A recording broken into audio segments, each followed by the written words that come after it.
Reis, no capítulo de número 4, versículo de número 1 a seguir, para a glória de Deus. Você que trouxe a Santa Bíblia, tome em suas mãos.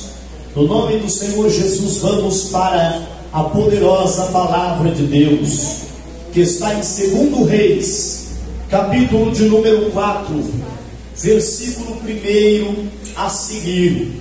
Deus seja louvado, o seu nome seja glorificado.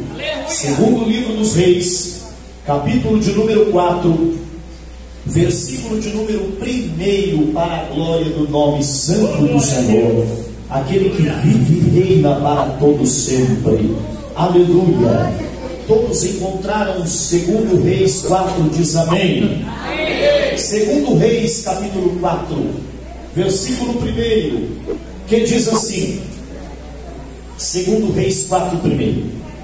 E uma mulher das mulheres dos filhos dos profetas clamou a Eliseu dizendo: meu marido, teu servo, morreu, e tu sabes que o teu servo temia ao Senhor, e veio um credor a levar-me os meus 2 filhos para serem servos.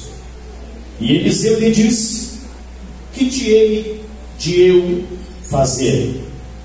Ou que te hei de eu fazer? Declara-me que é o que tens em casa. E ela disse: tua serva não tem nada em casa, senão uma botija de azeite.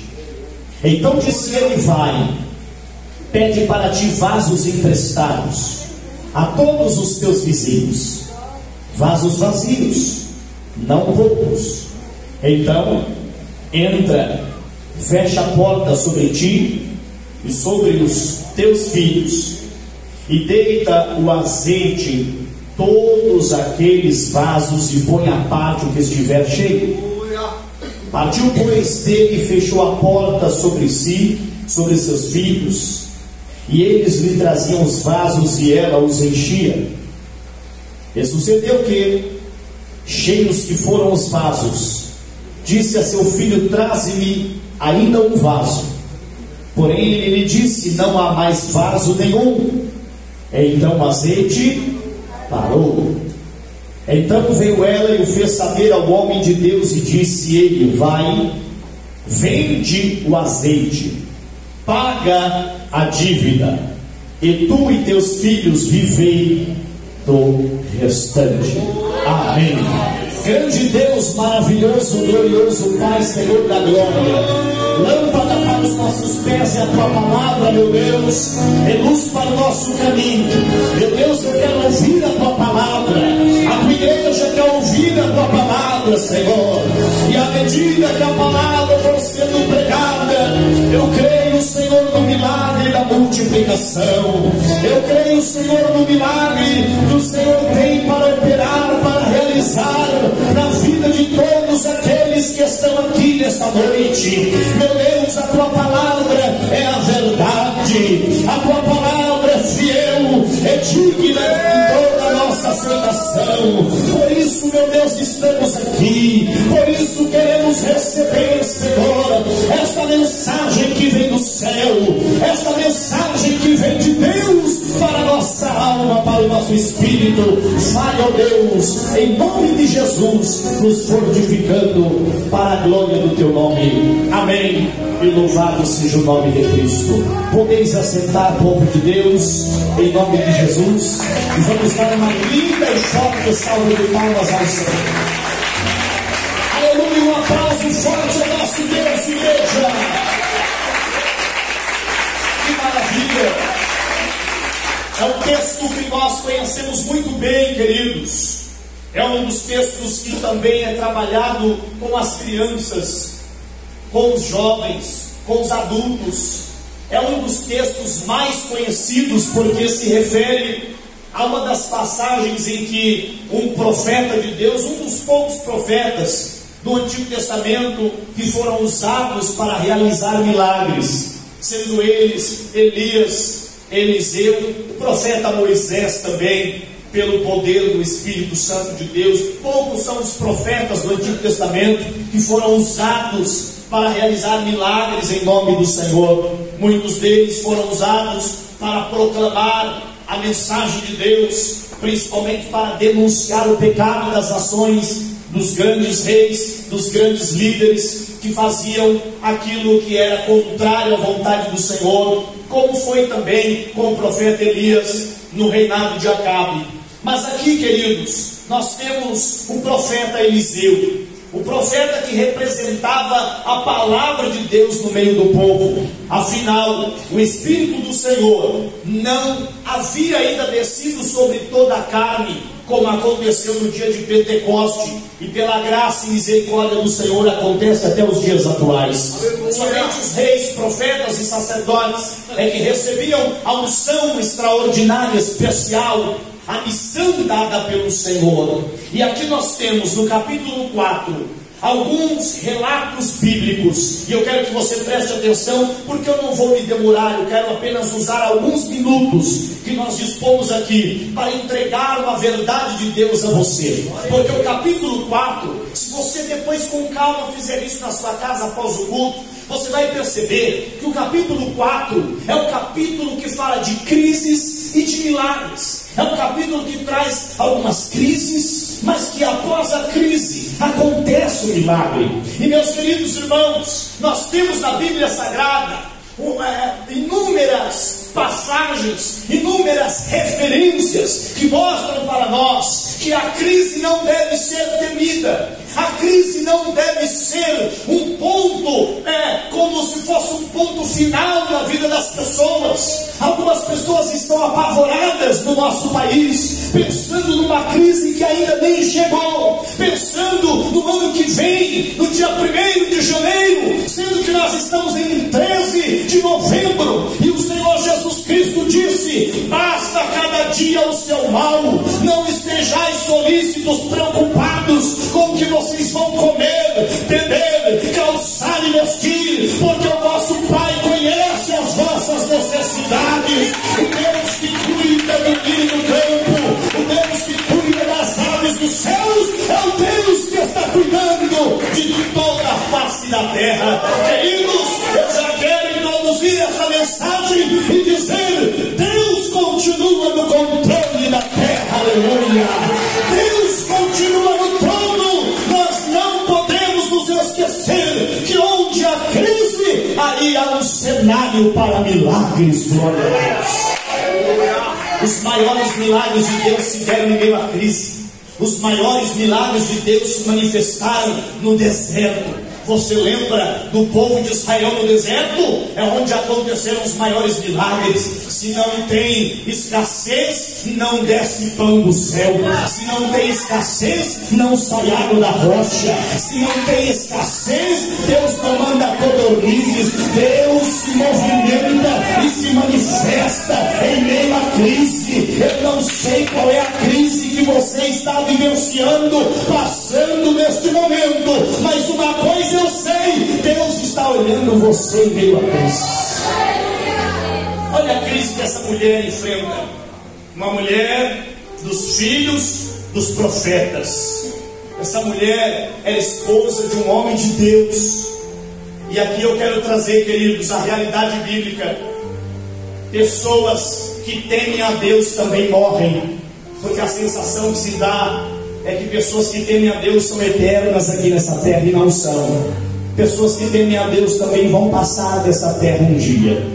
Pessoas que temem a Deus também passam por crises.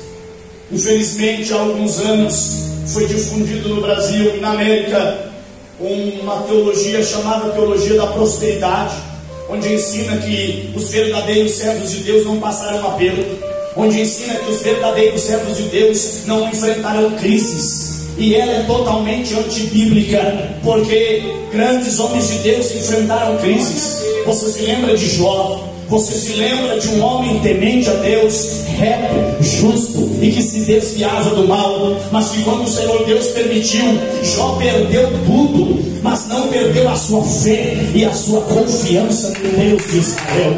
Esta mulher era esposa de um homem de Deus. Observe que ela diz o seguinte: meu marido teu servo, morreu. E tu sabes, profeta Eliseu, que ele temia ao Senhor. Ele não era uma pessoa torta, ele não era um desconcertado, ele não era um desobediente, um rebelde. Ele era um homem de Deus. Ele temia ao Senhor, e por isso nós entendemos que ele era sábio, porque o temor ao Senhor é o princípio da sabedoria. Mas infelizmente, queridos, este homem veio a morrer, e essa família ficou em crise. Uma crise existencial, porque acabava de perder o chefe da família, acabava de perder o líder, acabava de perder a referência daqueles filhos, que o texto não revela a idade, mas tinha 2 meninos que acabaram de ficar órfãos, tinha aqui uma esposa que acabou de ficar viúva, e além de tudo, uma dívida para pagar. E como se não bastasse, os credores chegam à porta daquela mulher, e os credores batem a porta dizendo: olha,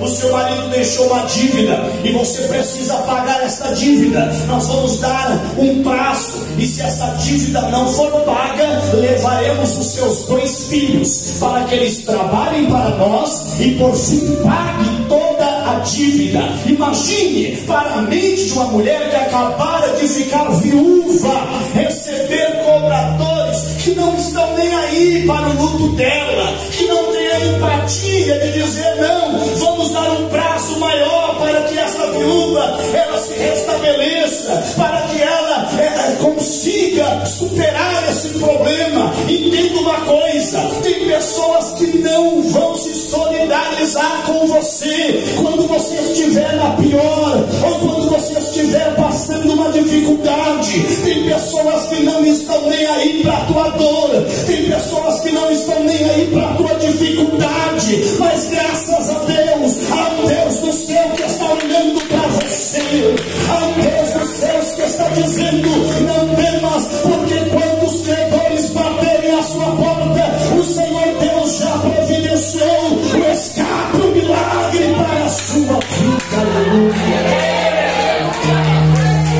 Essa mulher estava em crise, mas ela não vai para a rua, ela não vai para a porta dos vizinhos para reclamar, ela não procura, meus queridos irmãos, auxílio dos homens, a não ser de um homem chamado profeta Eliseu, um homem que ela sabia que era homem de Deus. Quando você estiver na crise, procure pessoas que representam a palavra de Deus, que falam da palavra de Deus, porque está cheio de urubu rodeando, esperando você cair para, infelizmente, avançar. Tem pessoas que, infelizmente, se comportam como urubu, nem morreu, já está em cima, para querer ver a desgraça, para querer ver dizendo: olha, fulano caiu, fulana caiu, olha, fulano está na pior. Eu vi que, infelizmente, aconteceu isso e aquilo, mas, infelizmente, meus queridos irmãos, é uma triste realidade. Alguns estão esperando a queda para bater palma, alguns estão esperando o fracasso para dizer: não disse que não ia durar muito tempo. Mas o Senhor Deus estava na boca do profeta Eliseu, na palavra do profeta Eliseu tinha um direcionamento, tinha uma palavra do Senhor. E nesta noite o Senhor me trouxe aqui como mensageiro dele para dizer para você ficar tranquilo, porque assim diz o Senhor: a farinha da panela não vai acabar, e o azeite da botija não vai faltar. O nosso Deus é Deus de providência. O profeta pergunta: o que eu posso fazer por você? Fale para mim o que você tem em casa. Ela diz: tua serva não tem nada, eu só tenho um azeite lá numa botija, mas é bem pouquinho. Uma coisa não podia faltar na casa. Ah, meus irmãos, o azeite servia para acender as luminárias, que naquele tempo era muito usado, mas o azeite também servia como remédio para as feridas. O azeite também servia como alimento, como lubrificante. Podia faltar tudo, podia faltar carne, podia faltar fruta, podia faltar cereais, mas o azeite era guardado, porque porque o azeite era usado para inúmeras coisas dentro de uma casa. Ela diz: olha, eu só tenho o essencial para manter as lâmpadas acesas, eu só tenho o essencial para lubrificar de repente uma porta, uma janela, uma dobradiça, eu só tenho o essencial para, se alguém se machucar, eu passar um pouquinho de azeite na ferida e untar a ferida. Eu só tenho um pouquinho de azeite que serve de remédio, de lubrificante, de combustível para a lâmpada. E é exatamente isso o que não pode faltar na igreja do Senhor. Não pode faltar é a presença de Deus. Ainda que faltem os amigos, ainda que falte o apoio, ainda que faltem aqueles que estavam ao seu redor quando você estava no meio da bênção e no período do triunfo, mas que não falte o óleo sobre a tua cabeça, que falte tudo menos a presença de Deus.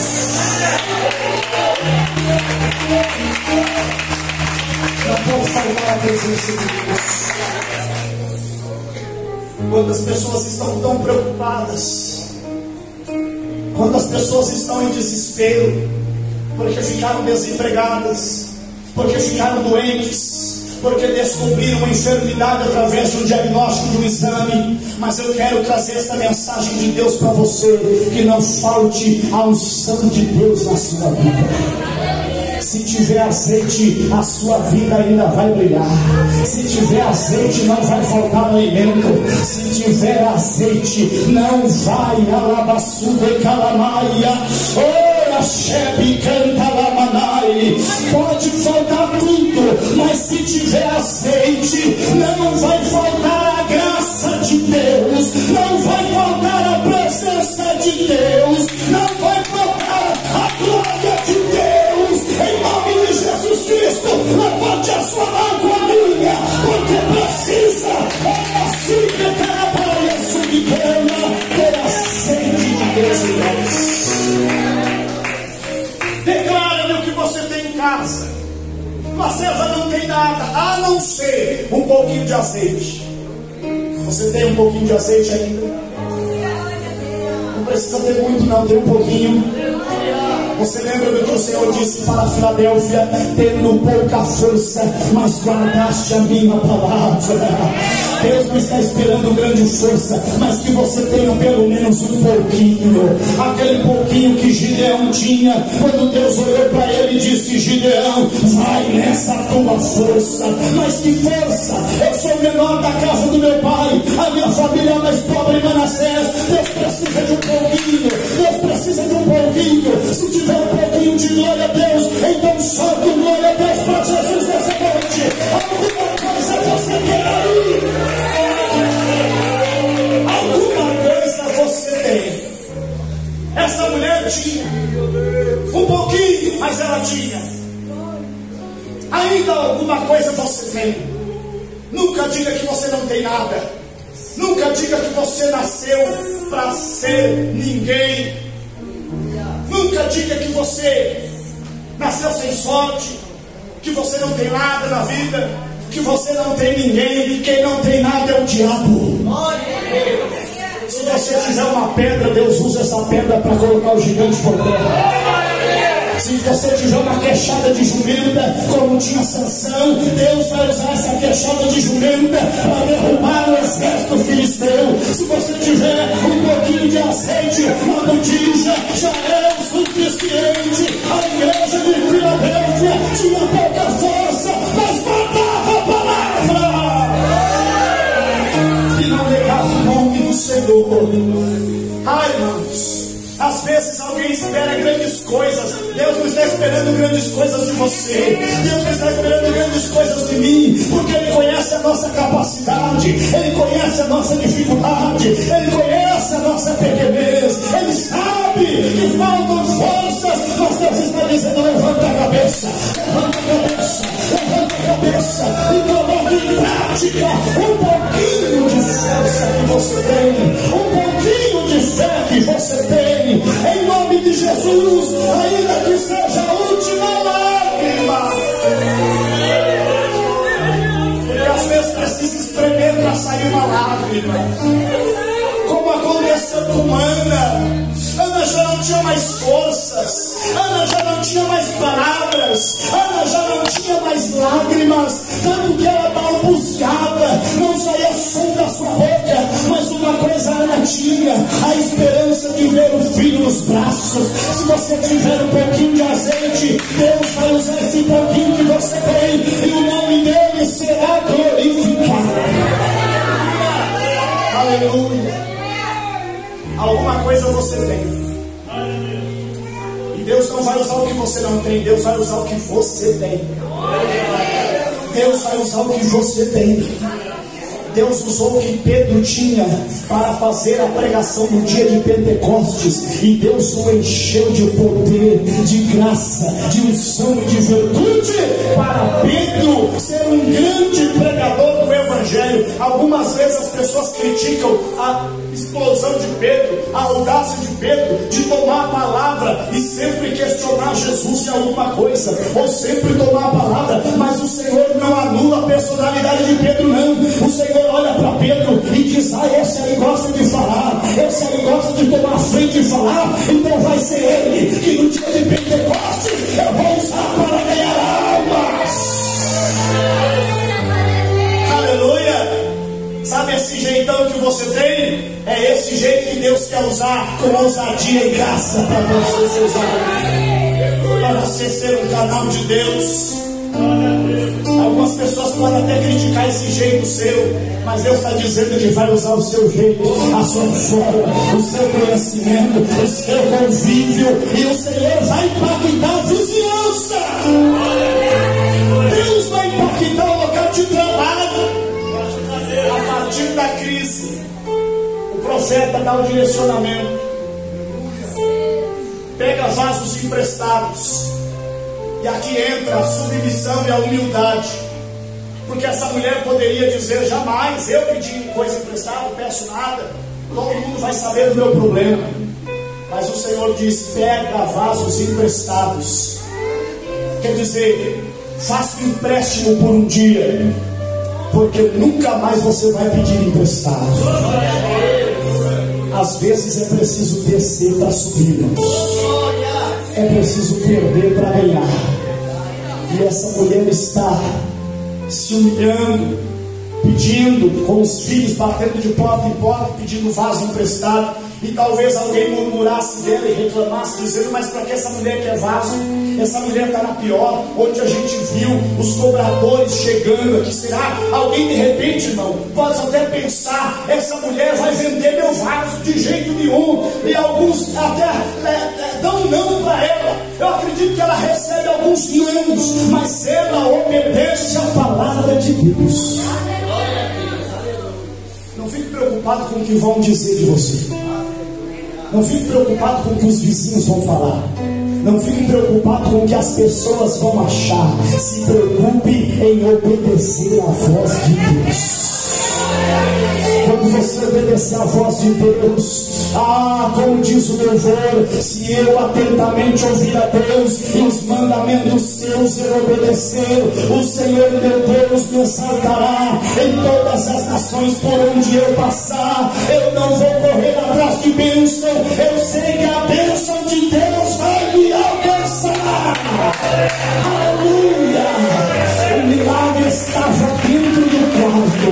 Quando a mulher fecha a porta, ela e os seus filhos. Aqui fala, meus queridos irmãos, da intimidade, do particular com Deus. Sabe por que Deus permite a crise? Porque Deus espera um particular com Ele. Deus espera que o povo coloque a boca no pó. Irmãos, há anos Deus está falando com o povo brasileiro para se humilhar, mas o povo não se humilha. O Senhor permitiu uma pandemia, o povo queria se abraçar. Não passou nem 2 anos, o povo já está se odiando. Cadê aquele povo que queria se abraçar? Cadê aquele povo que estava com saudade de apertar a mão? Cadê aquele povo que estava com saudade de cultuar? Cadê aquele povo que estava com saudade de se reunir? Deus está chamando a atenção da terra, mas os homens não estão ouvindo a voz de Deus. E por isso Deus permite a crise. C.S. Lewis disse que o sofrimento é o megafone que Deus usa para chamar nossa atenção. Às vezes, se Deus não usar o sofrimento, a gente não para, a gente não subia, a gente não busca, a gente não coloca a boca no pó. Aí Deus permite uma pandemia, aí Deus permite um gafanhoto, aí Deus permite uma praga, aí Deus permite uma enfermidade, aí Deus permite uma escassez, aí Deus permite uma perseguição. Sabe para quê? Para a gente fechar a porta do quarto. Fechar a porta do quarto é intimidade com Deus. Fechar a porta do quarto é aquela lágrima que a gente derramava e que Deus está com saudade de ver derramar. Aquela madrugada de oração, aquele joelho dobrado com a boca no pó pedindo: Deus, tem misericórdia, tem misericórdia, tem misericórdia. Aquela madrugada na vigília, no monte, no meio do mato, com a boca no pó em cima das folhas, a chuva caindo em cima, e a gente não está nem aí. Sabe por quê? Porque o sapato apertou, porque a crise chegou, porque a dificuldade apareceu, a enfermidade surgiu. Mas quando a gente fecha a porta, meu Deus do céu, o milagre de Deus acontece. Tem a azeite de Deus descendo com a porta fechada. Aleluia. Sabe quando é que o azeite desce? Quando a porta do quarto fecha. Porque quando a porta do quarto fecha, a porta do coração abre. Quando a porta do quarto fecha, as portas do céu se abrem. Quando a porta do quarto fecha, a porta dos olhos abre e o cristalino derrama lágrimas na presença de Deus. Que Deus está esperando de você e de mim nesta noite. Fecha a porta do quarto.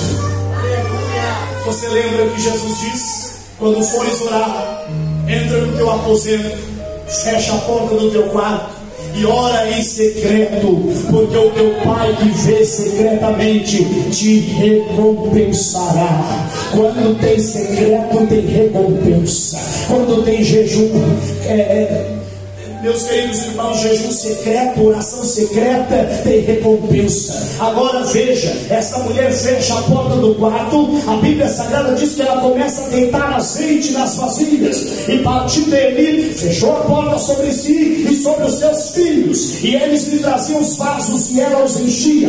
E sucedeu que, cheios que foram os vasos, disse a seu filho: traze-lhe ainda mais um vaso. E o filho grita: mãe, não tem mais vaso, já pedimos todos que te emprestados, estão todos aqui. O curioso é que a Bíblia não diz que o azeite acabou, a Bíblia diz que o azeite parou. Perceba, onde tiver lugar, tiver vaso, tem azeite de Deus.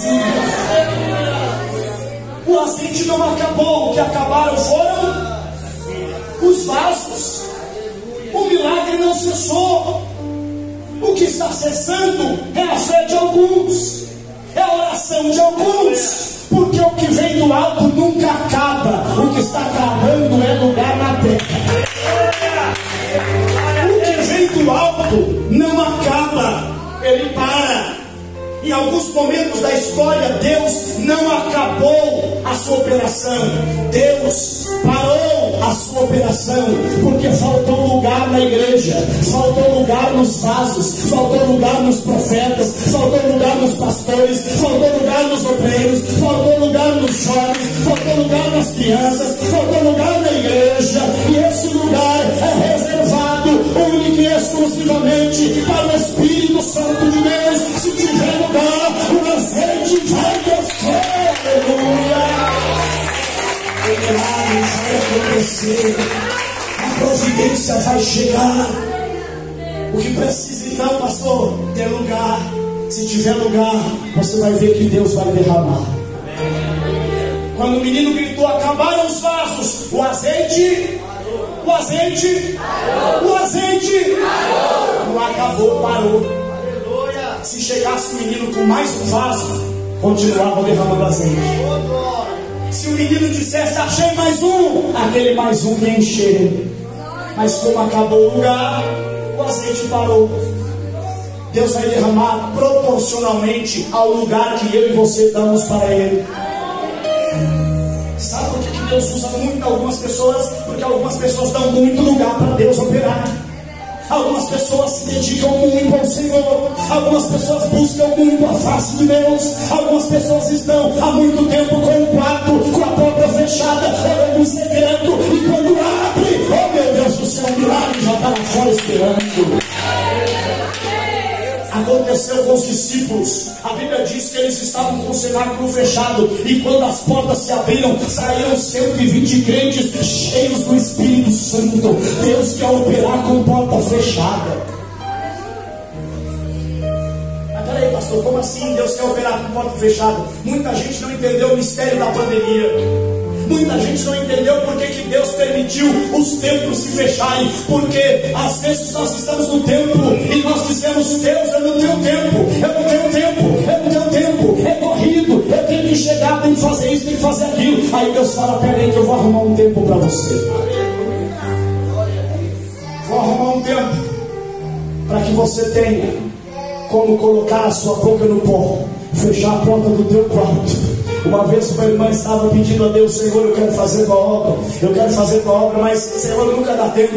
É a criança, é o marido, é colocar comida, é colocar a roupa para lavar, para passar, para isso, para aquilo. E Deus falando com ela: vai ao hospital. Ela dizendo: eu não tenho tempo, Deus, eu não tenho tempo, eu não tenho tempo. Aí o Senhor Deus permitiu ela ficar enferma, foi lá para o hospital. Aí quando ela estava no leito de dor e dizendo: mas meu Deus, por que eu estou aqui? O Senhor disse: porque você pediu um tempo e eu arrumei um tempo para você.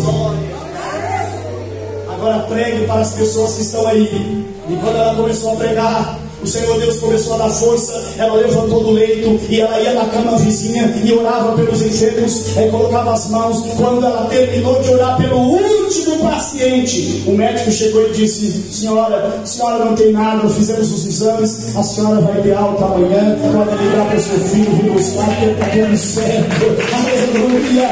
Ela pediu a Deus o tempo. Às vezes nós pedimos paciência. Você já pediu paciência a Deus? Aí Deus manda mais tribulação. Já prestou atenção? Porque a Bíblia diz que a tribulação produz. A tribulação produz. Sem tribulação ninguém é paciente. Quanto mais a gente pede, mais o Senhor dá. E a Bíblia diz que essa mulher, ela enche todos os vasos, e quando acaba o último vaso, o azeite para. Aí o profeta vem, e para terminar o profeta diz o seguinte: vai, vende os vasos. Preste atenção, o milagre de Deus não vai deixar você de braços cruzados sem fazer nada. Após o milagre acontecer, essa mulher vira uma vendedora.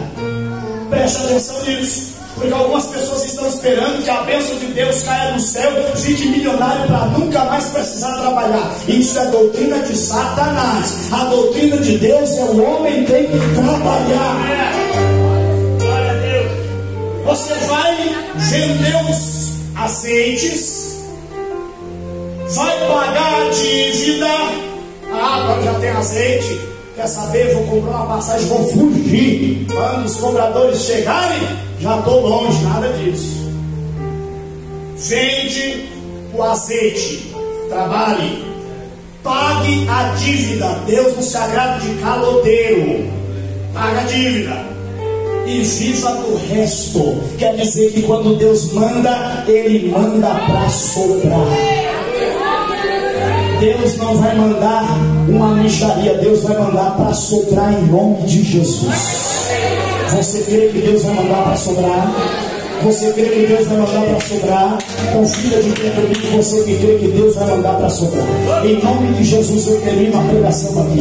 Mas eu quero orar por você agora. Levante a sua mão para mim em nome de Jesus. Pelo poder de Deus, em nome de Jesus. Uma vez, outra vez, vá em frente, tente um pouco mais.